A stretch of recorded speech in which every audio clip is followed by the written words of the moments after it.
Upon the bridge of the Emperor's Children flagship, the pride of the Emperor, Fulgrim collapsed into his throne in sheer disbelief. He had learned that not only had some of his brothers turned against the Emperor, but one of those traitors was his closest friend of all, Theoreticus of the Iron Hands.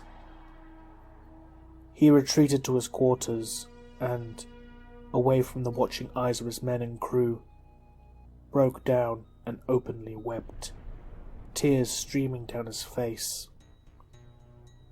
He reached for a framed picture, made from paper taken from some of the last trees on Terra itself, and delicately ran his fingers over the image. The image was of Fulgrim and Ferris embracing in a brotherly hug, laughing about some events long forgotten, immortalized by one of the Legion's remembrances. Now, Fulgrim was faced with the prospect of having to kill his most beloved brother and friend. Conrad Kurz, the Night Haunter, would be pardoned for his actions given his role in suppressing this insurrection, and thus was moved from the brig of Fulgrim's ship. Kurz entered Fulgrim's chambers and placed his hand upon his brother's shoulder, a small attempt to comfort him. He informed Fulgrim that he would return to his ship, the Nightfall. Fulgrim bade him to stay a while, and asked if Kurz's power of foresight could see the resolution of this rebellion.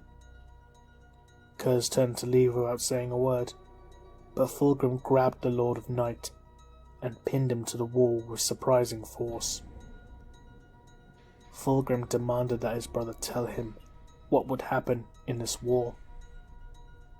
Comrade Kurz grinned his vampiric grin and told Fulgrim that loyalist and traitor alike will die screaming in unimaginable suffering.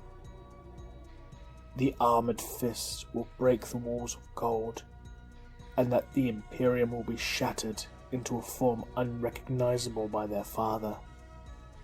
Truth will be lost and replaced with lies. Fulgrim asked what fate will become of him in Conrad's visions. Conrad Kurz looked him straight in the eye and said one word: death. And with that, the Lord of Night left. Fulgrim once more picked up the picture before clenching his fist so tight that his grip cracked the glass and threw the frame at the wall, causing it to splinter and tear. His mood shifted. Gone was his heartache and sorrow, and in its place grew a burning fire. A fire of rage and hatred. Dawn, Gilliman, Russ, and Sanguinius will all pay for their treachery. But as for Ferris Manus, Fulgrim swore he would bring his brother to justice, and that he would be the judge, jury, and executioner. Meanwhile, aboard the Divinitas Lex, Lorgar, unaware of the great heresy Dawn and his followers were perpetrating, received a transmission. An Ultramarine had come with a message from his Primarch, Rebute Gilliman, to be personally delivered to the Lord of the Word-Bearers. As the Ultramarine met with Lorgar in his chambers, he handed Lorgar a small black glassy shard, in the shape of an 8-pointed star.